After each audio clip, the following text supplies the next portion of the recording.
desde el Barrio Alto. Y también, lógicamente, hay un eco de un personaje fascinante que es el de Gaspar García Laviana, una especie de fantasma que entra y sale de la novela. Se oye su voz, un fantasma bueno, sobre que como todos los buenos fantasmas hay un eco, digamos, de maldad que se va disipando y que también como buen fantasma se vuelve a meter en las nieblas y no sabe muy bien dónde está ni quién fue, pero bueno, invita mucho a investigar en ese personaje. También diré, sin que sea un spoiler, que según va avanzando la novela, al final uno se va planteando una serie de preguntas a modo de cabos sueltos que Pilar, con muy buen tino, una vez acabada la novela, te da las pistas en el propio libro sobre cómo investigar o sobre cómo tirar de ellos, lo cual, para los que tenemos un poco de inquietud y los que en mayor o menor medida amamos todo lo que nos ata a Asturias, pues tenemos ahí un hilo de tirar muy útil, que sinceramente es una idea tan buena que yo, te lo digo, Pilar, me la apropio para mis próximos trabajos.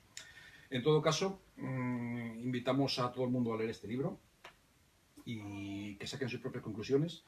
Y en fin, que dicho esto, pues, marchamos. Empezamos, que no es lo mismo. Dicha esta pequeña presentación y esta pequeña glosa, decir nada más, ya para entrar en materia, que Pilar lleva publicando, si no me equivoco, desde el año 86, que publicó una breve historia de Asturias, que en su momento, dije yo, cuando cayó ese libro en mis manos, qué pena que no esté actualizado, ya está actualizado. Ya está actualizado. Y a lo largo de todos estos años también ha tocado un poco otros palos de lo que es la narrativa. O sea, generalmente, viendo un poco lo que es su currículum como escritora, hay una profusión de novela histórica, también muy vinculada a Asturias. Hay una pequeña debilidad que es la novela negra. Hay un personaje en plan Carballo en su agenda, por así decirlo, que va también entrando y saliendo de sus novelas. Y también ha hecho otra pequeña debilidad, que ha sido guionista de cómic, lo cual, acercando un poco lo que es la alta cultura de la letra impresa, negro sobre blanco, para ese arte menor que dicen que es el cómic, pues no, también lo dignifica haciendo un personaje también muy femenino y muy sobre la Revolución Francesa, además, rompiendo un poco moldes. La verdad es que todo ello va un poco confluyendo a eso, y ahora, Pilar, nos gustaría que nos contara un poco cómo se hace esa historia, la de Mujeres Errantes, cómo se hace la historia de todos estos personajes, y sobre todo, cuéntanos cómo nace Mujeres Errantes como libro, y cómo es la aventura de publicar este libro en Asturias y en un escenario asturiano. Esperemos que para todo el mundo, como Facebook. Pero cuéntanos un poco, Pilar, ¿cómo nace Mujeres Errantes y cómo se sustancia la historia interior de Greta, la protagonista? La verdad es que el nacimiento, cuando acabes una novela, siempre tienes en la cabeza cuál va a ser la siguiente que vas a montar. Inevitablemente siempre estás pensando cuál era. Y yo tenía otra, pero en una presentación de Luciérnagas en la Memoria, acercóseme Rubén Vega y dijo, tengo un filón. Dice, lo tengo en el archivo de fuentes orales para la historia social de Asturias. Tengo 10 horas de grabación de La Tarabica y de Chelo la Mulata, que son dos pescaderes ambulantes míticos de Cimavilla y de los cuales yo había oído hablar porque en mi familia hubo pescaderes en la Plaza del Pescado.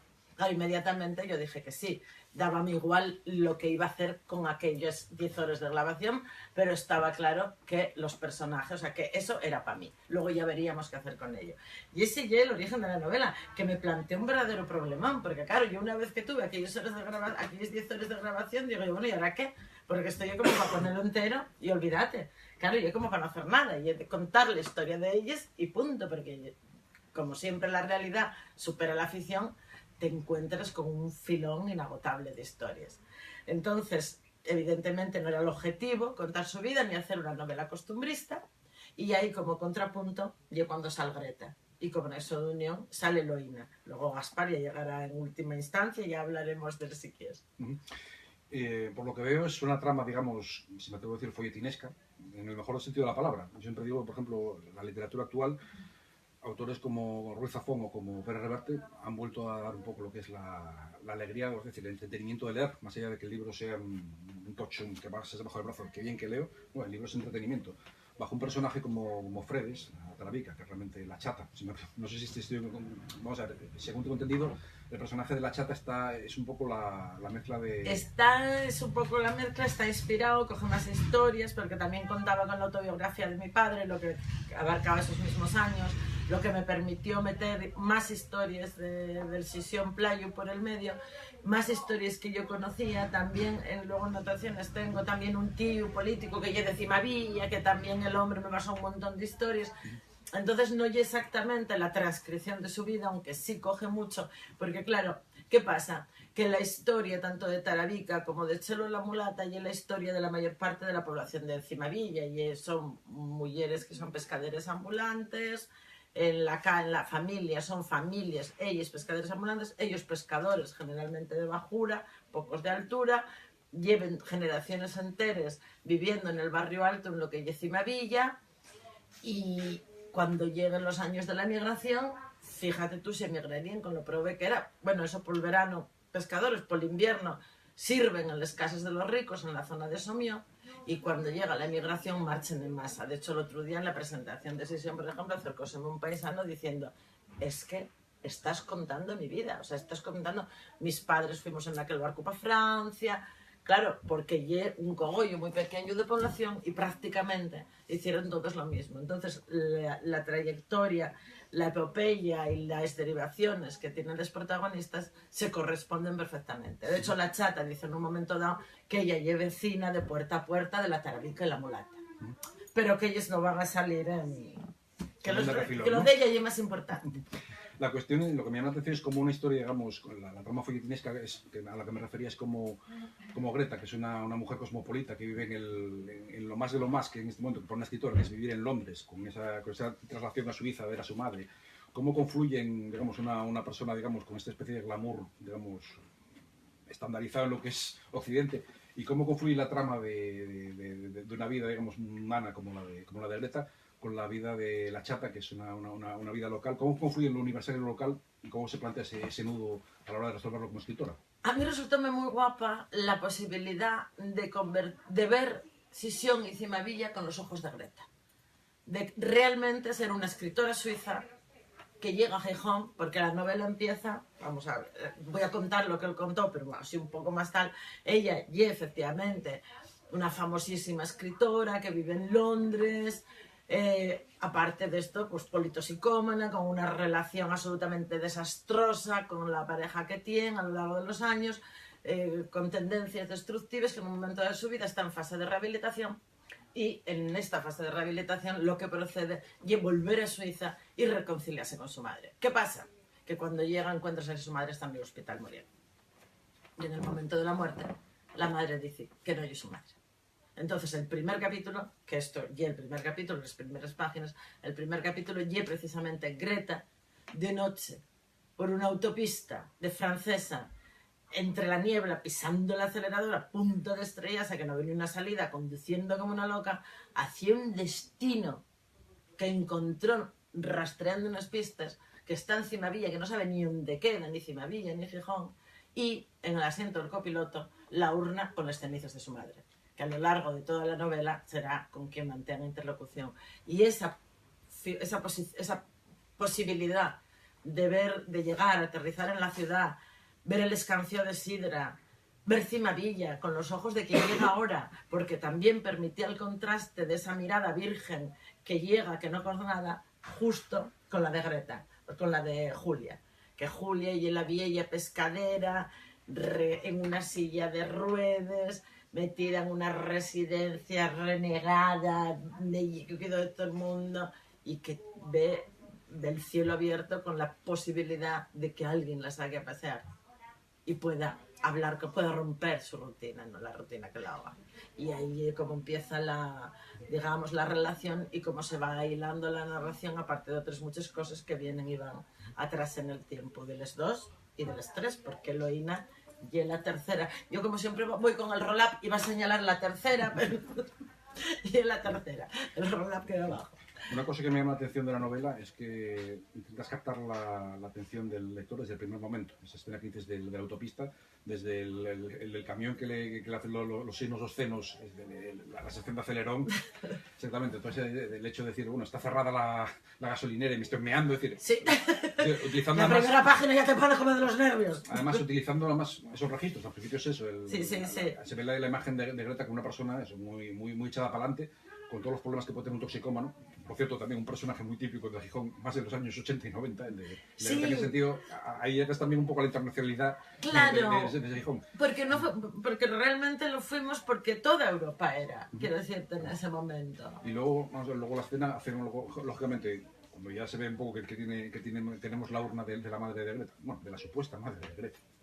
Claro, porque ella dice, joder, casi me mato y encima no eres mi madre. Claro, es que vamos, es que manda narices. Luego me hace gracia porque el juego el literario es muy bueno, vas haciendo pequeños flashbacks hacia atrás y hacia adelante, hasta que llega un momento y dice, bueno, ¿y qué pasa? Y ya, cuando te plantas en Gijón, ahí ya la narración ya coge un ritmo, digamos, más o menos lineal.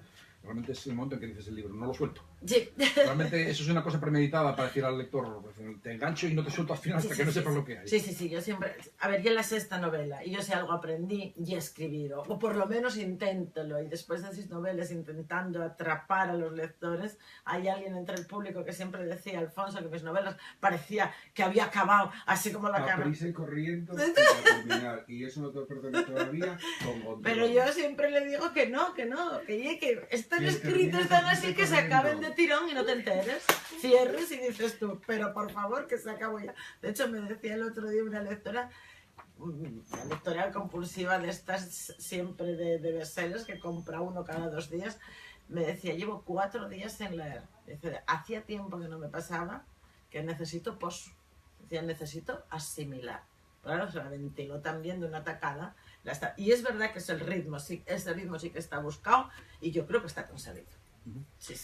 A mí personalmente también, a la hora de hablar de referencias a este libro, me cuesta mucho plantearme en el tema de literatura masculina y femenina, aunque hace unos años es un tema muy manido. Esto lo pregunta para que le saque los ojos. Exactamente. Bien. Pero sí que veo, por ejemplo, mucha huella, o sea, no sé si huella coincidencia con el estilo narrativo de Carmen Martín Gaite. Hay una novela llamada Nubosidad Variable en la que se ve presenta una forma de construir la novela así, con mucho paso adelante hacia atrás y un poco con la relación de 2 personas, que es un poco en conflicto, que es lo que nos lleva. Sin embargo, creo que en un momento dado esta novela supera cualquier tipo de lo que es concepción de eso. Es decir, que cualquiera puede sentirse identificado al margen de la persona que sea, tanto el que lee como el propio personaje. Es decir, que estamos hablando realmente, volvemos a hablar siempre, lo local y lo universal. Son sentimientos que, aunque se desarrollen entre el norte de Europa, un salto hacia América y Gijón, podía identificarse con él desde un neozelandés hasta un tibetano, ¿no? Casi podemos decir. De las emociones, a fin de cuentas, eso es lo que decimos antes, quién soy, de dónde vengo, y crees que eso un poco, Gijón ahí en ese sentido pasa a segundo plano. Totalmente, es más, yo era la que más cosa tenía como de lo local, digo, pues a ver si, oye, porque no sé si la novela, no sé cómo tiene cimadillas, si va a aparecer así. Al contrario, vamos, que decirte, la editorial es catalana, fue la que me pidió que metiera más cosas en asturiano, que mira tú que parece siempre como que vas con este complejo de culpa que tienes. Vamos, la editorial desde el primer momento, y luego mi sorpresa fue cuando empecé ya a la novela, empecé a tener retorno de ella fuera de aquí, y cuando me encontraba en Cáceres, me encontraba en Valencia, me encontraba en Madrid, y descubres que claro, abuelas como Julia, todo el mundo tiene uno, secretos de familia, todo el mundo guarda, porque tú no lo cuentas todo, ni muchísimo menos, y desde luego cimavilles y somios los hay en todos los lados. La miseria era la misma en el siglo XX pasado, hasta los años 60-70, que empieza la emigración, la miseria es algo común de todos. Entonces es facilísimo para uno de fuera sentirse identificado con ello. No todo va a ser los del Santo Grial y los templarios, que ya estamos de ellos. En todo caso, esto viene a redundar un poco en que Gijón es una ciudad tan novelable como cualquier otra, ¿no? Es decir, tiene ese pequeño microcosmos en el que te encuentras un poco una cosa de... Es decir, cada pedazo del mundo, tanto de la inmigración como de la propia red de Gijón, está un poco ahí en la calle agazapado y en cualquier momento sale, ¿no? Que podría hacerse millones de novelas sobre Gijón y todas serían diferentes y universales, ¿no? Bueno, de hecho fue lo que me pasó con Laura Castañón. Laura Castañón, como dice ella, somos los dos, rosis por fuera, rosis por dentro. Del 61, me gusta que diga el año, pero como no te voy a decirlo. Del 61. Te están viendo, ¿eh? No, lo siento. Y les dos descubrimos los dos tardísimo, y les dos escribimos sobre Sisión.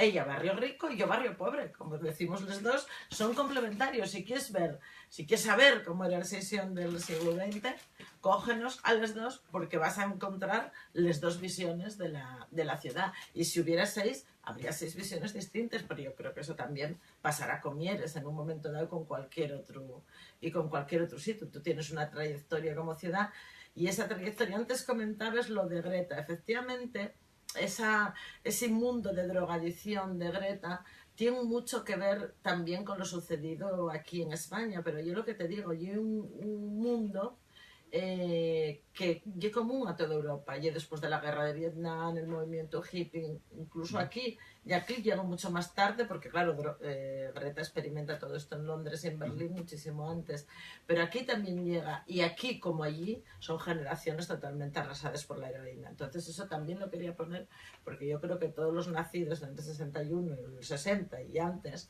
tenemos inevitablemente conocidos o familiares. Un hueco generacional ahí que parte de la generación sí, se sí, llevó sí. la heroína, Sí, o si no sí, el sí. SIDA, obviamente. O sea, Como derivado muchas veces, sí, sí.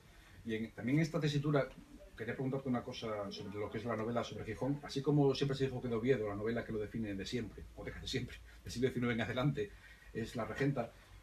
En Gijón queda todavía pendiente por hacer una novela que dibuje lo que es la ciudad. ¿O se te ocurre alguna? No vale Mujeres Errantes. Vaya, ¿yo qué iba a decir? Vale tiempo, que todavía tiene que salir, tiene que tener recorrido. A ver, yo leí varias, leí todo lo que había para hacer esta, el Corazón Playo, Corazón tan Playo, Las Cruces de Piedra, costumbrista hay mucho, dependiendo de la época. Hay también alguna muy buena en asturiano, de Cimavilla, y alguna sobre Rambal. La novela que abarque toda la historia, digamos así, pues igual todavía está por salir, pero bueno, que te puedes encontrar algunos pocos. Yo diría que pocos. Escribimos en general poco, aunque parezca que mucho, escribimos poco sobre nuestra historia, no sobre la decisión, sobre la de Asturias, sobre la de Mieres. Escribimos poco y sabemos menos todavía.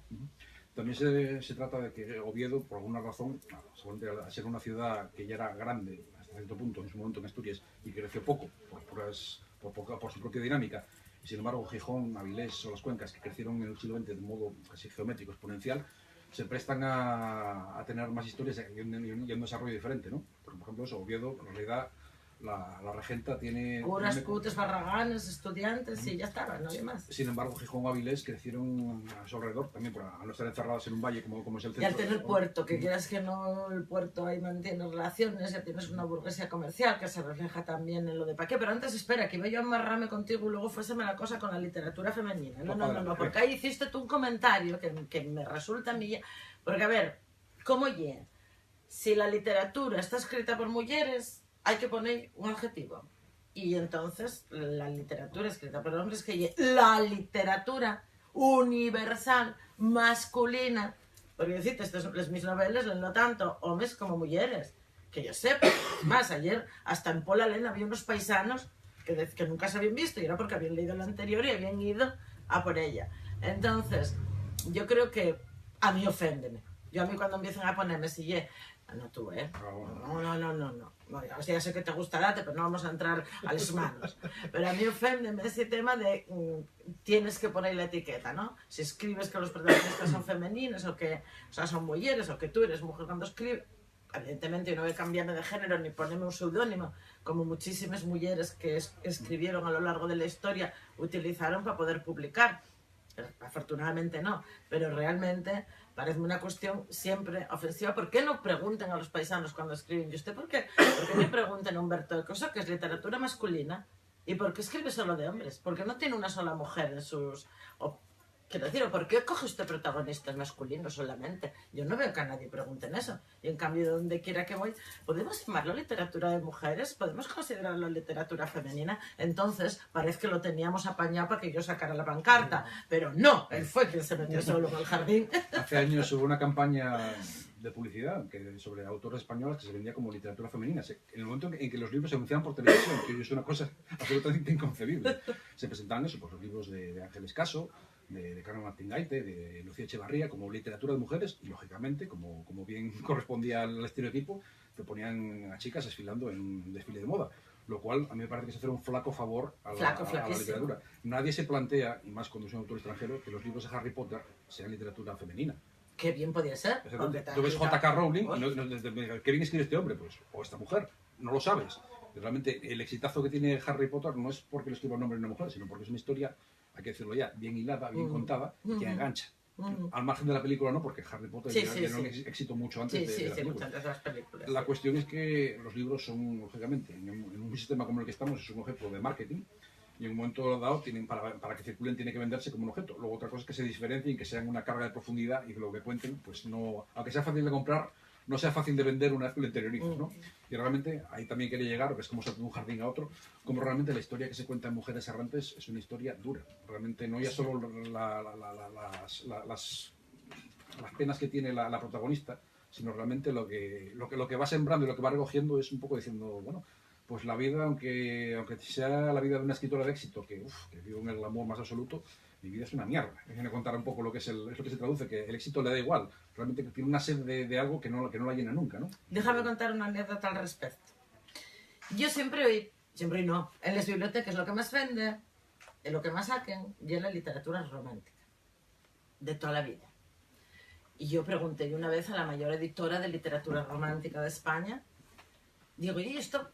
Yo siempre buscando el bestseller que te hará, ¿no? Digo, ¿y esto de la literatura romántica cómo oye?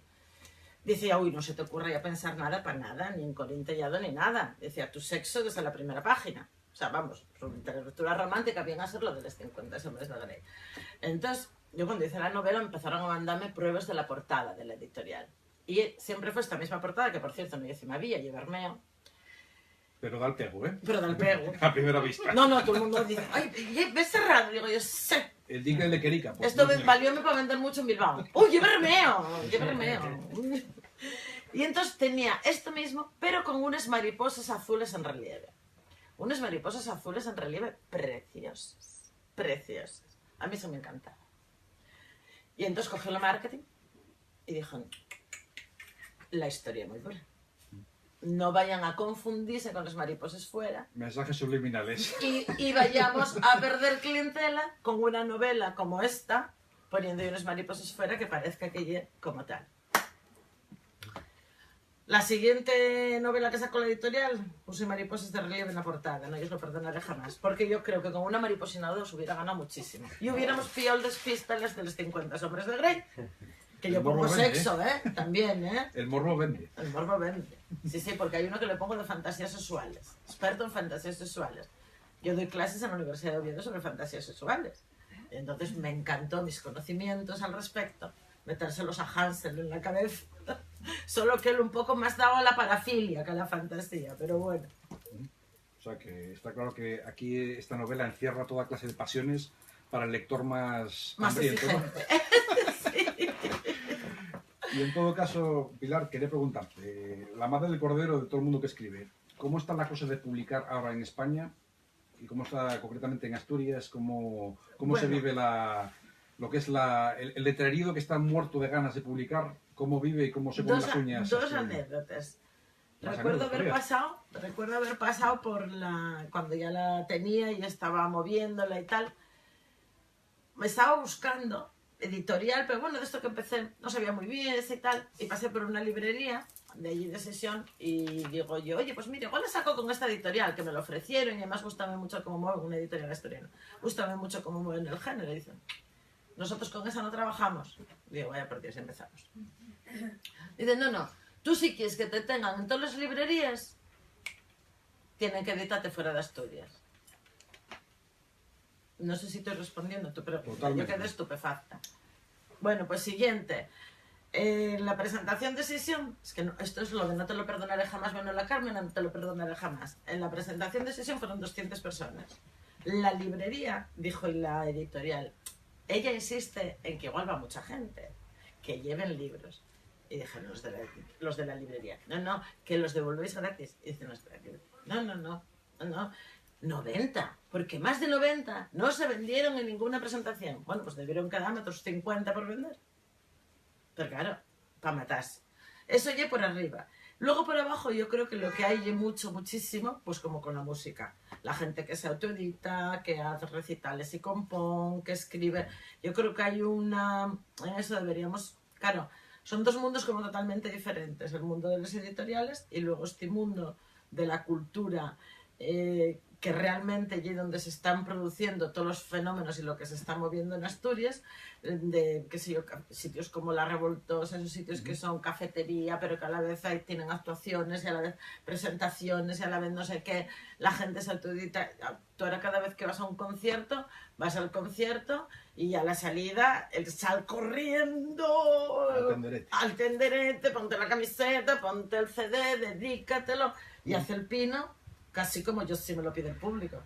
Porque el caso realmente y es que el paño en el arca no se vende y bueno, y la cultura ya, los patentes de corso, y es muy difícil. La verdad es que es muy difícil. Yo tuve una suerte de la Virgen.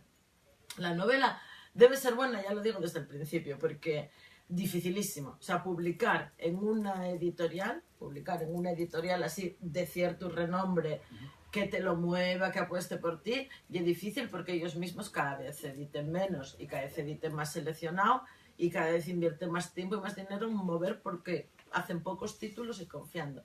Aparte que Roca también lleva una editorial que es, yo creo que la plantilla debe ser casi 3/4 partes o más mujeres y de lo que publiquen también, aunque bueno, el otro día sacaron de Ignacio Escolar y del Joaquín Bochuno y en Madrid estuve también con uno de La Ventana, sacamos de todo, ¿no? Pero también es verdad que da mucha chance, da mucha oportunidad. O sea que para publicarlo te viste bruces con el síndrome del Negrón. Es decir, que en Asturias somos todos enemigos, pero cuando estamos fuera y publicamos allí, madre, tú eres de Asturias, qué bien, dame un abrazo, porque fuera de Asturias somos todos amigos. Aquí, por favor, quítame los puñales, que ya me están todos por atrás. Mira cómo te lo cuento, o sea, pero todo serio. Dices, no, tú sí quieres que te tengan en todos los libros, dices, tú tienes que publicar fuera. Digo, yo, bueno, es que no doy crédito. Y sí, claro, yo creo que eso es un defecto, yo creo que eso es un hándicap total, porque apostamos muy poco por lo nuestro, la distribución ya limitada, el movimiento. Y luego en general, claro, hay que tener en cuenta que ahora que se vende, yo creo ya, por ahí puede intervenir los libreros, que aquí los tenemos, pero yo creo que realmente los libros cada vez se venden menos. Entonces tienes que estar... Y así como antes hablamos de la gran novela de Oviedo, la gran novela de Gijón, enganchando con esto, ¿no crees que la gran novela de Asturias tendría que tener como eje central su pecado capital, que es la envidia, precisamente? El hecho de cómo los asturianos somos expertos en destruirnos a nosotros mismos cuando estamos dentro de Asturias. Que estoy, como decía un presidente, Asturias los asturianos dentro de Asturias son la casa de la Troya, y fuera somos hermanos de sangre, mientras que dentro de Asturias somos hermanos de leches. ¿Podemos decir así? Que una novela sobre Asturias, sobre el pecado de Asturias, tendría que ser, digamos, la envidia como tal. Yo creo que hay un pecado muy extrapolable, porque yo creo que eso también nos pasa un poco a los españoles en general, ¿no? Cuando estás aquí dentro, daste con todos, no aguantas a ninguno, y luego fuera de España. Hombre, aquí sí, lo que hay que tener en cuenta también es que somos una población muy envejecida. La población muy envejecida, cada vez se va reduciendo más. Y realmente aquí hay muy poca tela que cortar. Yo no sé si eso ya lo origen. Entonces igual estamos volviéndonos tribales, incluso, en el peor sentido del término tribal, ¿no? Porque lógico que fuera hagamos patria, y que fuera y donde tenemos la patria, fuera y donde tenemos el capital humano. Yo sé que el MIFIO va a marchar fuera, los fíos del desamigo están todos fuera. Y al final, ellos fuera, claro, se sienten, hacen unos en Madrid y en Ámsterdam, en Edimburgo, hay unos colonias de asturianos, piña, piñón, que quedan para comer y para cenar, todo lo que no pudieron quedar aquí en los bares, lógicamente. Entonces, a lo mejor eso marca un poco la diferencia también entre ese sentimiento que tienes fuera, cuando esto lo ves tan lejos y tan guapo, en cambio estás aquí viéndolo caer a pedazos y ya agarras el primer pedazo que viene y tires uno que se acerca, por si acaso. Sentimiento de autodefensa. Sentimiento de autodefensa. Pero bueno, igual no estamos autodefendiendo demasiado, ¿no? Igual sí.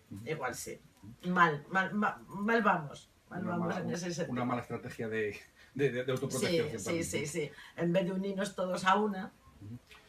Y antes de terminar y darle un poco la palabra a los asistentes, sí que querría, tú que eres profesora, aunque es una materia un poco alejada lo que es de la actividad intelectual, sí que hablando un poco, hemos hablado ya de drogas, de sexo y de ahí quiero saltar las prohibiciones. ¿Cuál sería un poco lo que es la estrategia desde el punto de vista puramente educativo, para que la gente lea más? Te lo digo porque el otro día hablando con un amigo pensé que, sí, la típica conversación de bar, hablamos de que realmente si queríamos convencer a la gente joven de que leyese, tendríamos que hacer con ella, con la lectura como con las drogas, es decir, prohibir los libros, porque realmente el morbo de lo prohibido sería un poco lo que traería a los lectores. Pero realmente un poco, aunque esa medida sería probablemente exitosa, pero un poco impopular, la de legalizar las drogas y legalizar la lectura, igual tendría efectos desastrosos. Pero sí querría preguntarte un poco, como tú que estás en contacto con gente joven, gente que en teoría en la universidad se forma, digo en teoría para no meternos, para dejarlo un poco, Sí, como te he dicho. para dejar el tema de la universidad aparte, porque si no metemos ya entre los jardines. Exactamente, un jardín demasiado gordo que nos llevaría mucho tiempo. ¿Cuál crees un poco que sería una buena medida de fomento de la lectura? Y por favor, que no sea solo la de bajar el IVA, que también. Pero realmente, ¿cuál sería un poco lo que es la... Hombre, a ver, vamos a ver. Por un lado está lo que te manden leer en la escuela. Lo que te manden a leer en la escuela, lo que no tiene sentido y que siga mandándose leer en la escuela, que está muy bien, la Celestina y el poema del Mío Cid, está muy bien. Ahora, sinceramente, con la evolución que el mundo dio, con lo tecnológicos que son los chavales, con ese cambio absoluto de mentalidad, porque ellos ya lo de las ventanillas de Windows traen como incorporado. Son realmente nativos digitales. No tienen nada que ver con el nuestro. Pretender que se traguen un tocho así como para que odien la lectura y hacerlos odiar la lectura. Antaño decíamos siempre que lo que hoy un TV mañana será un libro, pero lo que hoy una canción mañana puede ser un libro, y nosotros, yo creo que no cambiamos, exigimos que lean, pero no nos ponemos a su altura, no nos bajamos a su mirada y vemos realmente que leen, porque si te das cuenta, ellos están el día entero permanentemente leyendo, están leyendo permanentemente. Ahora, cuando yo estaba cuando estaba en Abadón, hablábamos de que tenía que haber una asignatura transversal desde pequeños, aparte de la educación para la ciudadanía, que fuera educación para la información, porque todavía no estaba internet ni naciendo y ya se veía que tú tenías que tener una mínima formación para desenvolverte en ese mundo. Acuérdate de que dimos cursos de educación para la información, porque a los chavales lo que tienes y que explicar yo sobre todo que no todo lo que están leyendo es verdad. Porque tú cuando coges un libro, ya de mano como coges un libro, bueno, pienses que hay una ficción, que alguien lo escribió, etc. Pero claro, ellos como entren a San Google, patrón de sábelo todo, pues ya está. Estoy totalmente de acuerdo, porque además, quisiera hacer aquí una pequeña cuña, hoy por hoy informarse no es solo una necesidad, es un trabajo. Yo digo yo que me dedico profesionalmente como de la información como periodista, pero también lo puedo decir, cualquier ciudadano hoy que quiera informarse no puede confiarse solamente a un solo medio. Es decir, el simple hecho de informarse es un trabajo que hay que, por lo menos, no sé si currárselo, pero sí por lo menos tener unas bases mínimas para tener unos criterios sobre los que discernir qué es ruido y qué es información, y sobre todo qué es entretenimiento y qué es información útil en el sentido que te puede servir para desenvolverte, ¿no? Y enseñarles, quiero decirte, que si quieren hacer la letra de un rap de una canción, bueno, pues hay pueden consultar muchas letras, metáforas, la vida tiene muchas cosas, figuras que pueden ir adquiriendo. Yo insisto que ponernos en su piel y leer con ellos que están leyendo, y a partir de ahí utilizar otro lenguaje. Yo cada vez que veo que vienen con el Mío Cid quiero decir que me parece muy bien, pero claro, a continuación yo no quiero ver más un libro en mi vida, la Celestina, claro. Y otra generación totalmente. Dediquen, si veis con el Instagram, dediquen un segundo cada foto, no detienen tantísimo la información, entonces no puedes estar hay muchísimas cosas que puedes hacer, pero lo que nunca puedes hacer es provocar rechazo. Ya llegarán a eso.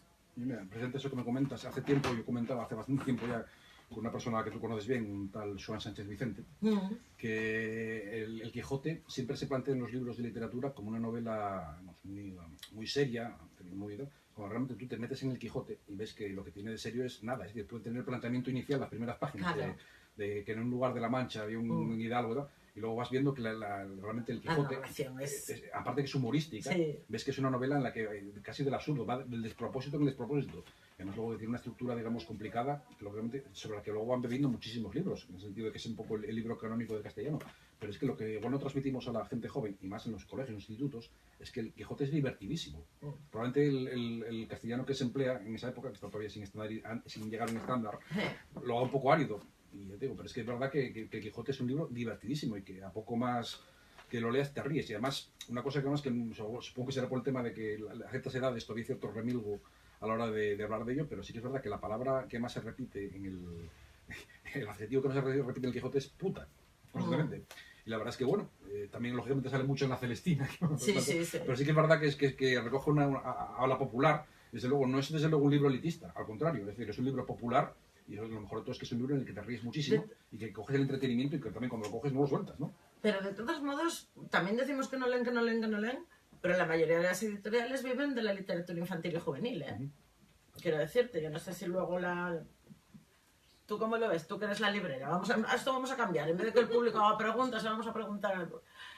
Pero normalmente los libros infantiles y juveniles, yo creo que por lo menos las editoriales, de verdad, y de fútbol, también fútbol, jardín y estas cosas son lo que más vende.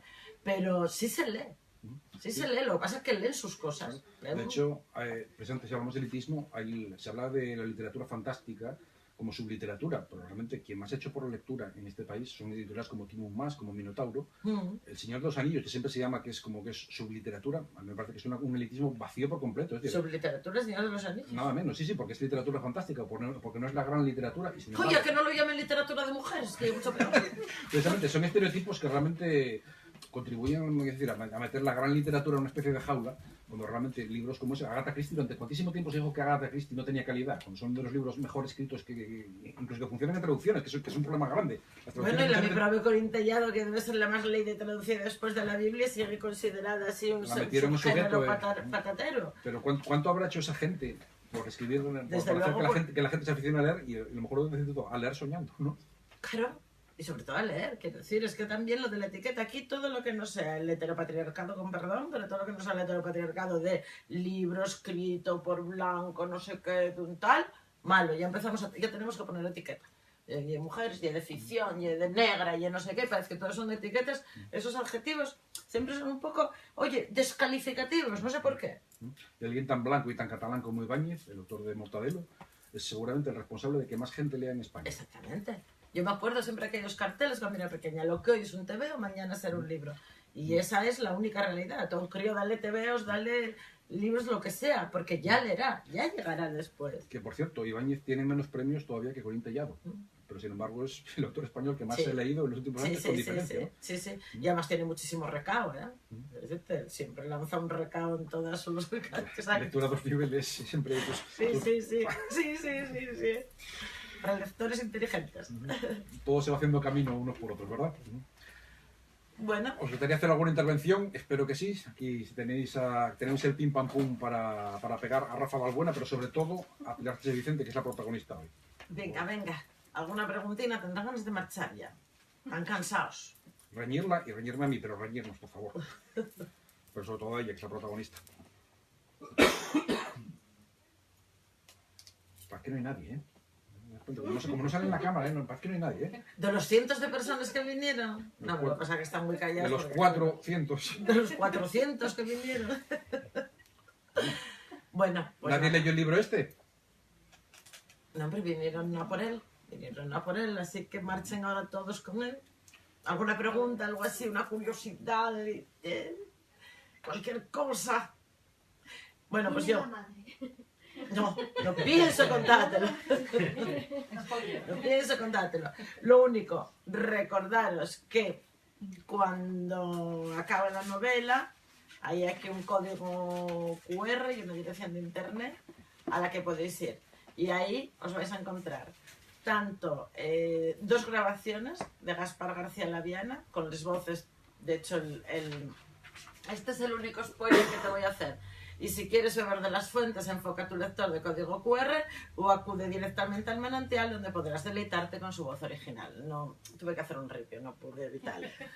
Y entonces ahí vais a encontrar la última grabación por radio que hizo Gaspar García Laviana, que pone los pelos de punta, porque está hecha, lo matan el 11 de diciembre, está hecha como el 8 de diciembre, y dice, ¿y puedo saludar a la familia?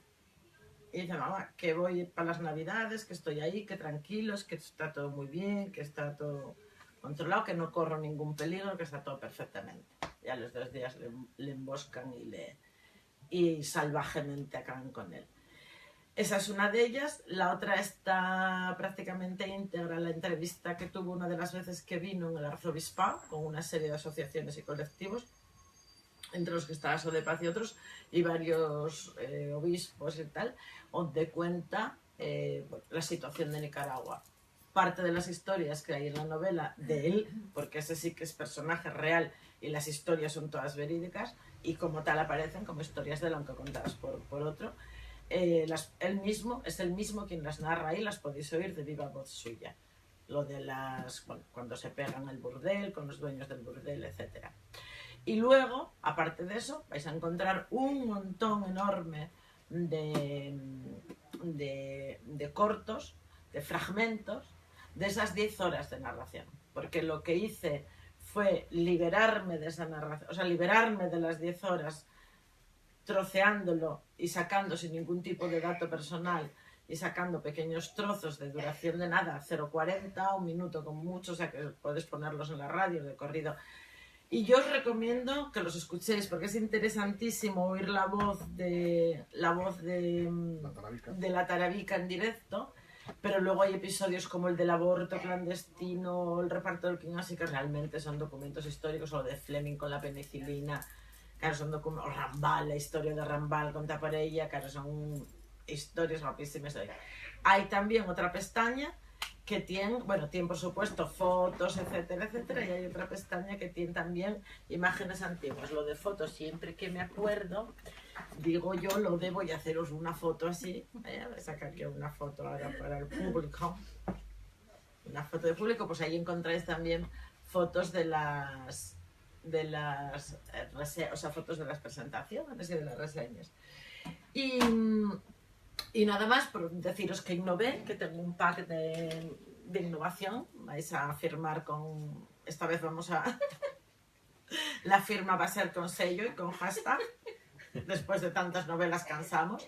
El autor de... Ya que tenemos el Facebook transmitiendo, el autor del sello es un grafitero de Gijón muy famoso que os sonará, casi le suena a todo el mundo porque pintó de colores contra el maltrato unas escaleras en Cimavilla precisamente. Y aquí están Greta, Eloína y la pescadora ambulante y Julia la chata, que de Eloína hablamos poco. Todo el mundo habla mucho de... O sea, siempre hablamos de Greta y de Julia, pero Eloína, que es la madre, no madre de Greta, la madre no madre de Greta, Eloína es una mujer también muy interesante, porque Eloína es la única que en realidad consigue llevar adelante su sueño, que es salir de la miseria. Y ahí la clave mágica de todo esto, que es muy importante para entender luego el contexto de la novela, es cuando llega a Suiza y abre un grifo, que no sabe ni lo que lleva, y sale agua. La existencia o no de agua corriente, de luz, etcétera, y un poco lo que marca la diferencia. Y esta mujer será la que lleve, aún sin embargo, haciendo como su madre, tanto quiere a la FIE, tanto quiere para ella y tanto quiere lo mejor para ella, que al final, bueno, también provocará un poco, yo creo, el desclasamiento de Greta, que por cierto podéis encontraros, está con la Carlota de Mónaco en el internado. Vamos, tenemos una vida intensa. La novela da muchísimo de sí. Sale muy rápido, pero da muchísimo de sí. Y como tiene tantos cabos, no sueltos, pero como tiene tantísimas subtramas que van y entran y salen, ¿cabe esperar que de esas subtramas salga una nueva novela tuya? No, nunca.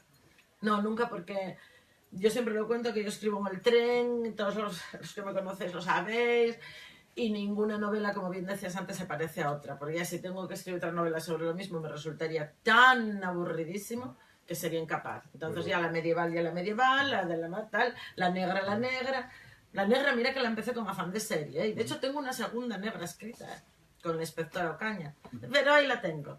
Y no, de hecho la siguiente está muy avanzadita. Pero de toda esta documentación no surgen ideas para extrapolarlas a otros ámbitos y... Hombre, ahora por ejemplo pidieronme un cuento para el grupo del correo, un cuento para el verano, para los suplementos de verano, y ahí lo que hice fue un spin-off de Mujeres Errantes, que pones a lo moderno. O sea que nada de que está abandonado, pero sin embargo para el verano preparas una segunda parte, ¿eh? No. Spin-off por una rama... No, porque claro, la verdad es que da muchísimo de sí. O sea, da muchísimo de sí para coger historias parciales y tal. Pero otra novela más sobre lo mismo no. Porque yo soy muy de volcán, muy entregada. Y ya si hago una novela sobre esto, ya lo di todo lo que tenía que dar. De todas formas, la documentación son muchas carpetas, me imagino, tanto reales como virtuales. Y la verdad es que también supongo que te generará un poco de decir, bueno, madre, para hacer este librín, que es un señor libro, la cantidad de cosas que hay que leer, la cantidad de caminos que hay que transitar, sí. de cosas que... Sí. Pero bueno, eso y es lo más guapo. Voy a contaros lo del helado tres sabores, que son mis novelas, el helado tres sabores, que parece que como no lo conté aquí, que me gusta siempre contar, que hago las novelas y prácticamente al final acabo tardando 3 años y al final el tiempo acabo dividido en 3 partes. Un año para la documentación, que ese año es muy guapo porque ese año ya la búsqueda permanente de fuentes y eso te lleva al cine, a los periódicos antiguos, a todo, los noveles de época, mapas, internet, en este caso toda la documentación oral, rastreo por archivos fotográficos, eso tremendo. Luego llega el segundo año, que el segundo año es escribir a lo loco, vomitar historias, sacar historias y cada día una historia, 2 o 3. Y el tercer año es componer ese puzzle, pulir, limpiar, ordenar y dar esa estructura que ya realmente sabes. Generalmente ese primer capítulo que te engancha, como decía él, ese suele estar escrito al final. Tú sabes qué va a pasar y cómo sale ella, pero ese punch, ese fabriqueslo ya muy concienzudamente. Porque ya sabes, a la sexta novela ya sabes dónde tienes que tal para atrapar y no soltar. Bueno, pues este helado de 3 sabores nos salió una charlota gijonesa riquísima. Vendida en confitería La Suiza para que no nos falte nada. Pero bueno, por suerte se conserva muy bien para que viaje por el resto del mundo. Y la verdad, Pilar, muchas gracias por Mujeres Errantes. Muchas gracias por venir aquí. Gracias a vosotros. Y gracias de nuevo a la Pilarica por permitirnos una vez hablar de esta historia. Gracias a todos. Muchas gracias.